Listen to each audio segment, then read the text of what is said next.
지금 대한민국의 어느 때보다도 평화가 소중하게 느껴지는 시기입니다.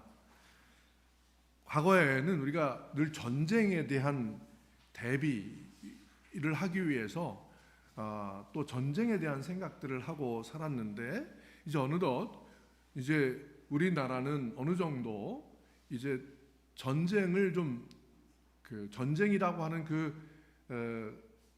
뭐라 그럴까요? 좀 아픈 어두운 과거로부터 좀 벗어나서 밝은 미래로 발돋움하려고 하는 지금 순간인데, 여러 가지 문제와 또 여러 가지 어려움들을 앞에 겪고 있습니다.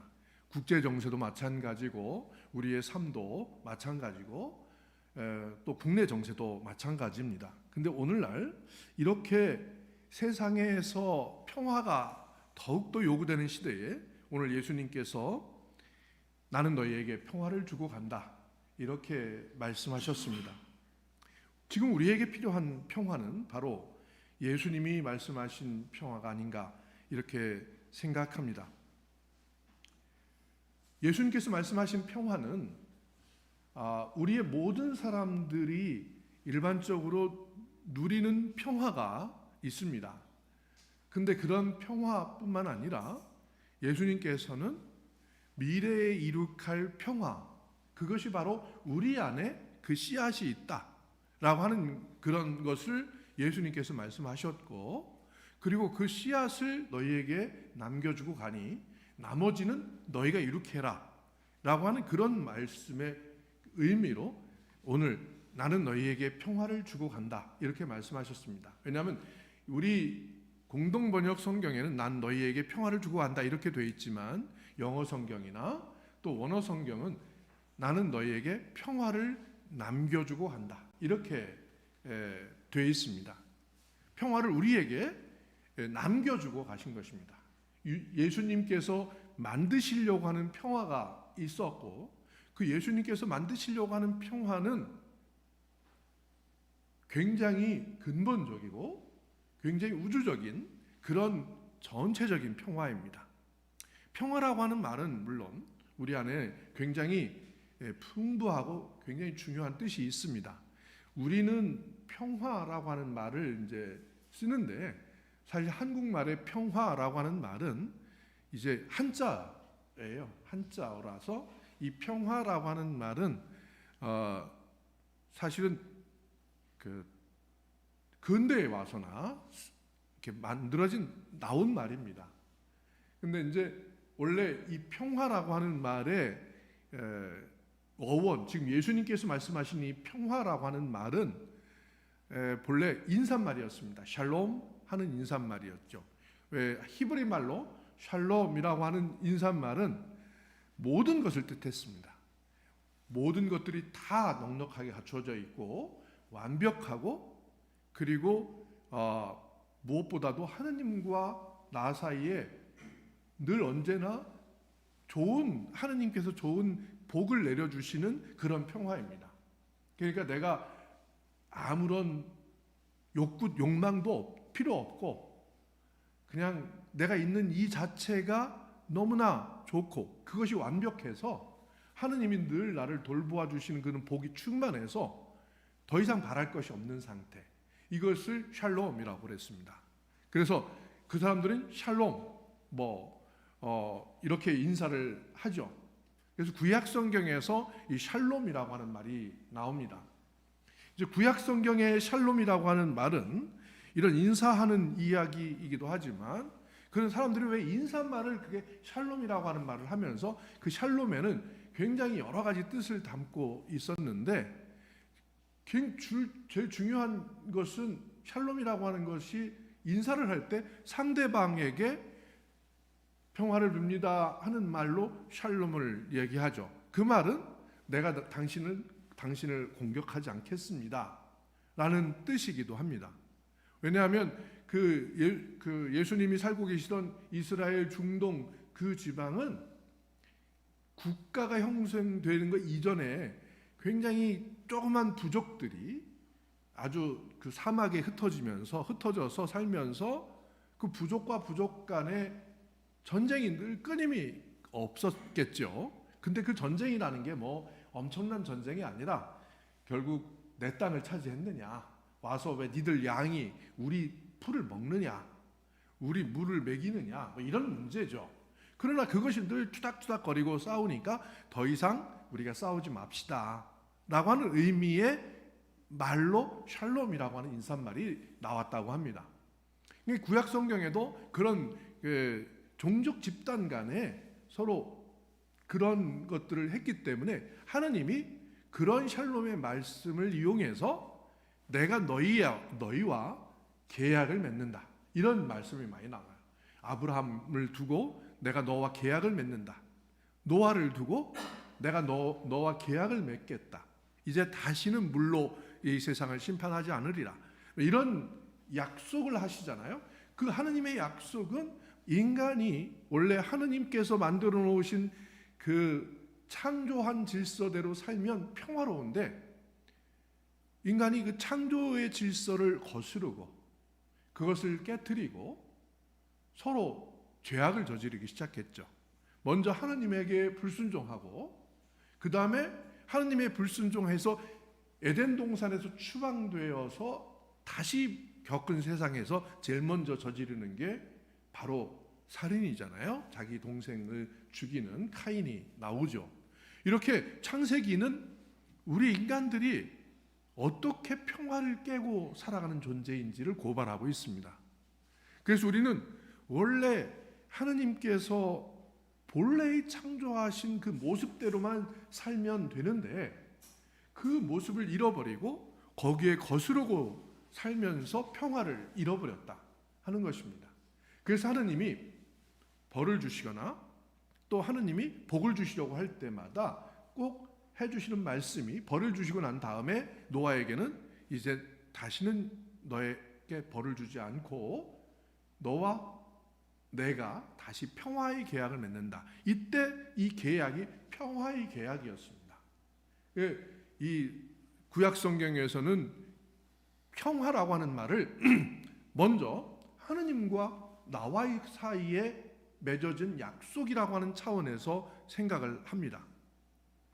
지금 중동에서 이스라엘하고 가자 지구에 있는 팔레스타인 주민들하고 계속 전쟁을 하고 있잖아요. 근데 그 전쟁이 멈춰지지 않는 이유는 네가 약속을 안 지켰다, 네가 약속을 안 지켰다, 이것이 문제지 않습니까? 우리의 전쟁은 그렇습니다. 우리의 싸움은. 그런데 이것이 중지되고 평화로우려면 서로 약속을 지켜야 되겠죠. 근데 서로 약속을 안 지키게 돼 있습니다. 네가 지켜야 내가 지키겠다니까. 내가 먼저 지키겠다는 이야기를 하는 쪽은 없습니다. 그렇죠? 전쟁에서도 물론이고, 그리고 우리가 서로 개인과 개인이 싸울 때도 그렇습니다. 그런데 그래서 왜 구약 성경에는 하느님과 평화의 계약을 맺은 이야기가 나오느냐 하면, 우리가 평화로우려면 먼저 내가 하느님과의 관계에서 평화의 계약을 잘 지켰느냐, 이것을 돌아보라는 것입니다. 그것이 바로 구약 성경의 율법의 정신입니다. 율법은 바로 우리가 평화롭기 위해서는 하느님과 맺은 평화의 계약을 잘 지켰는지 돌아봐야 한다 라고 하는 것을 늘 이야기하고 있습니다. 그래서 하느님과 맺은 그 평화의 계약을 인간 측에서 깰 때마다 인간은 전쟁과 살육과 또 온갖 가지 그 범죄를 저지르게 돼 있는 것입니다. 그래서 구약 성경을 쭉 읽다 보면 이건 온전히 인간 범죄의 백과사전 같이 모든 이야기가 다 나옵니다. 그래서 성경을 사실은 읽는 게 굉장히 괴로울 수 있습니다. 근데 그 가운데에서 바로 하느님께서 늘 하시는 말씀은 너희와 내가 맺은 계약을 너희들이 어겼다. 그래서 이제 그 계약을 지키고 돌아온다면 내가 너희들을 다시는 벌하지 않고 그리고 너희에게 축복을 주겠다라고 하는 것이 하느님의 말씀이에요. 그렇기 때문에 유대인들은 그 율법을 계속 지켜야 한다고 생각을 하고 율법을 잊지 않아야 된다고 생각을 해서 늘 율법을 계속 외우고 있었죠. 그래서 평화는 이렇게 사실 서로 간에 지켜야 되는 계약 조건으로, 계약의 의미로 평화가 나타나죠. 그래서 우리가 늘 부부간에도 평화가 있으려면 서로 서로 약속을 잘 지켜야 되잖아요. 서로 눈치를 서로 잘 봐줘야 되고. 그런데 그건 안 된다. 그게 제대로 되지 않는다. 그러니까 늘 싸움을 하게 되는데, 그러려면 먼저 하느님과 나와의 관계로 돌아가야 한다 라고 하는 것이 평화의 제일 첫 번째 조건이다 하는 것입니다. 그래서 그 평화는 늘 언제나 내가 하느님한테 얼마나 그 평화에 하느님이 내 마음을 평안하게 해주시는 그 약속의 말씀을 내가 잘 따랐느냐, 아니면 그것을 거스르거나 그것을 잘 알아듣지 못했느냐 하는 그런 관점에서 내가 하느님과 나와의 관계에서 먼저 생각해야 한다는 것입니다. 그것은 이제 1대1 관계에서는 늘 그런 방식으로 해야 돼요. 그래서 우리 크리스찬들은 특히 이제 부부싸움을 하고 난 다음에 기도합시다 하고 끝내죠. 그런데 제가 이제 결혼하기 전에 어떤 선배, 이제 지금 교수님이신데 나이가 지금 많으시죠. 그분이 우리한테 충고를 해주셨습니다. 근데 우리 집사람한테 충고를 해줬는데, 먼저 기도하라고 하지 말자. 먼저 기도하자고 하지 마라. 그럼 지는 거다. 뭐 이런 얘기를 가르쳐줬다고 합니다. 근데 이제 기도합시다 하는 것으로 이제 끝을 내죠. 그러나 이 집단과 집단, 사회에서의 평화가 깨지는 것, 이것은 점점점 이 평화가 없어지는, 한번 딱 무너지고 나면 이 반평화죠. 반평화는 계속해서 새로운 범죄와 새로운 폭력을 낳고, 새로운 폭력이 나서 점점점 더 나빠집니다. 사회에서는. 그렇기 때문에 이 사회나 국가나 이 세계에서는 이 평화를 한번 잃어버리면 되찾기가 쉽지 않아요. 옛날에도. 그래서 이 하느님은 먼저 이 집단, 즉 나라든 또는 어떤 한 단체든 사회에서 먼저 평화를 잃어버리면 하느님의 정의가 그 평화를 올바로 잡아주지 않는 한 그 평화가 제대로 설 수 없다 하는 그런 이야기를 합니다. 그래서 시편 85편에 늘 평화와 정의가 입맞추고 이런 구절이 나옵니다. 평화는 항상 정의를 통해서 보완되지 않으면 안 된다 하는 그런 이야기를 합니다. 그래서 평화라고 하는 말은 늘 언제나 우리한테 필요한 말이기도 하면서 그 평화를 되찾는 게 정말 힘듭니다. 어디서든지 평화로운 것은 참 필요하지만 그 평화를 만들어내는 데까지는 굉장히 힘들죠. 평화를 만들기 위해서 또 회초리를 들거나, 하느님의 회초리를 들거나 전쟁을 또 하죠. 평화를 만들기 위해서 전쟁을 한다고 그렇게 하는 것이 또 이 세상의 질서입니다. 그런데 사실 이런 평화는 그냥 얻어지는 게 아닙니다. 평화는 하느님한테 나 자신이 얼마만큼 하느님으로부터 멀어졌는지를 먼저 돌아봐야 합니다. 내가 평화롭지 못한 거, 그냥 다른 사람 때문에 내가 평화롭지 못하다라고 이렇게 핑계를 많이 대죠. 난 누구 때문에 평화롭지, 내 마음이 불편해 죽겠다. 난 누구 때문에 싫다. 이게 내 마음의 평화가 깨진 거죠. 이 마음의 평화가 깨지면 우리는 어떤 상태가 되느냐 하면, 마음의 평화가 깨지면 정신이 안정이 되지 못한 그런 중심을 잃게 돼서 늘 언제나 충돌하고, 그리고 이것을 이제 정신병적인 차원에서는 역기능이라고 하는데, 자꾸만 올바로 내가 마음을 쓰는 대로 가지 않고 내 마음 쓰는 것과 정반대로 내 행동이 나온다는 겁니다. 그래서 역기능이 자꾸만 일어나요. 그래서 마음에 잃어버리는 불평화라고 하는 것은 결국은 내 마음이 우울하고 또 쓰라리고 내 마음이 아프고 굉장히 힘들어지는 그런 상태로 가는 것이 마음의 불평화입니다. 이것은 내가 하느님하고의 관계에서 내 자신을 돌아보는 그런 하느님을 바라보는 눈으로부터 이게 돌아오지 않고는 이건 해결될 수 없습니다. 그런데 그러지 않고 다른 사람의 탓을 한다. 이것을 이제 잘못된 귀인이라고 하는데 다른 사람으로부터 이 문제가 생기지 않았다는 것입니다. 평화는 늘 언제나 나 스스로 만족하지 못할 때, 또 나 스스로가 채워지지 못할 때, 결핍되어 있을 때 평화가 깨집니다. 근데 그 결핍이라는 것은 누가 주는 게 아니라 바로 하느님이 주는 것입니다. 하느님께서 나를 채워주지 않고는 그 결핍은 충족될 수가 없습니다. 그건 누가 다른 사람이 채워줄 수 있는 것이 아닙니다. 네가 나를 채워줬어야 되는데 네가 안 채워줘서 내가 이렇다. 이런 것은 있을 수가 없는 거죠. 근데 우리가 대개 싸움을 하는 이유는 그거죠. 네가 이것을 해주지 않아서 내 마음이 불편하다. 그래서 기분 나쁘다 이거죠. 그러면 싸움이 되는 거예요. 그런데 사실은 내가 내 마음을 잘 다스리는 가장 중요한 것은 내가 하느님 앞에 원래 창조했던 모습대로 살고 있느냐, 아니면 그것을 잃어버리고 내가 무언가 결핍되고 뭔가 거기서 메말라 있느냐라고 하는 것을 돌아봐야 합니다. 사실 저는 일생 동안 제가 지금 그 심리학을 공부하고 있습니다.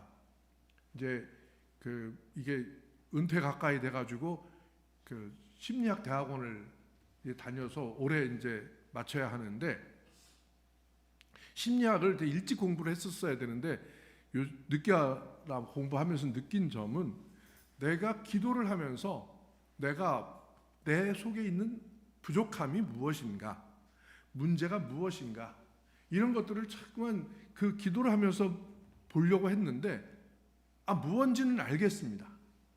근데 이게 어떻게 채워질지를 모르겠습니다. 이런 것이 제 문제였어요. 근데 제가 이렇게 심리학을 공부하면서 역시 이 문제는 저뿐만 아니라 많은 사람들이 갖고 있는 문제더라고요. 그런데 저 같은 경우는 늘 이렇게 하느님한테 기도를 할 때에도 제가 어려서부터 생긴 상처, 아주 어렸을 때 생긴 결핍, 이 문제를 어떻게 채울까였습니다. 근데 저는 아무리 봐도 제가 부족한 건 없다고 생각을 했어요. 제가 이렇게 어렸을 때부터 무엇을 내 속에서 갖추질 못한 것은 없었어요. 운동이든 또는 공부든 뭐든 내가 자신감이 있었는데, 이런 것들을 이런 것들이 제 어렸을 때 저에게 베풀어 주신 것에 늘 감사했는데, 그보다 더 중요한 것은 사랑이 부족하다는 것입니다. 그러니까 사랑이 부족하다는 것이 무엇인지를 모르는 것처럼 큰 질병은 없는 거죠. 그것이 가장 큰 문제였습니다. 예수님도 오늘 그렇게 말씀하십니다. 나는 너희에게 평화를 주고 간다 라고 하는 말씀을 하기 전에 나를 사랑하는 사람은 내 말을 지킬 것이다, 이렇게 이야기를 합니다. 근데 예수님 말씀을 내가 잘 알아듣고 공부를 많이 해서 성경이나 신학을 공부를 많이 해서 예수님 말씀을 잘 알아듣고 잘 지킬 것 같았는데, 가장 중요한 결손은 그 사랑을 모르는 거죠. 예수님의 사랑을 잘 모르면 지키지를 못합니다.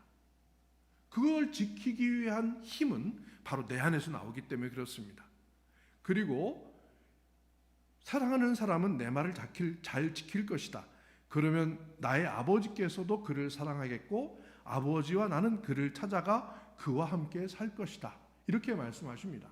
이건 요한묵시록 3장 20절에도 그런 말씀이 있습니다. 내가 문 밖에서 문을 두드리고 있다. 누구든지 나를 맞아들이는 사람은 내가 그 안에 들어가 내가 그와 함께 또 그도 나와 함께 먹고 마시며 영원히 살 것이다. 이렇게 말씀하십니다. 내 안에 하느님이 들어와서 함께 먹고 살아야 합니다. 근데 하느님이 계실 자리를 마련하는 것이 바로 사랑의 본질입니다. 내가 내 안에 하느님을 모실 수 있는 그 자리를 마련하는 것, 이것이 내 안에 있는 사랑의 가장 요체죠. 그것이 또한 평화의 조건입니다. 내 안에 하느님을 모실 수 있다면 부부간에도 하느님을 모실 수 있습니다. 부부간에도 하느님을 모시는 것이 바로 사랑의 중요한 원천이죠. 부모와 자식 간에도 그리고 친구 간에도 그 하느님, 우리 서로 하느님 모시자 하고 뭐 이렇게 약속해가지고 서로 절하고 이러는 것을 의미하는 게 아닙니다. 그 사람과 나 사이에 서로 주고받는 것들이 부족하고 주고받는 말이 문제가 있다 하더라도 그 말 사이에 하느님의 사랑과 하느님의 복음으로 채워넣을 수 있는 것은 바로 내 책임이라는 것입니다. 그것을 채워넣을 수 있는 것만이 평화를 만들어낼 수 있는 것이죠. 그래서 예수님은 내가 주는 평화는 세상이 주는 평화와 다르다 이렇게 말씀하셨습니다.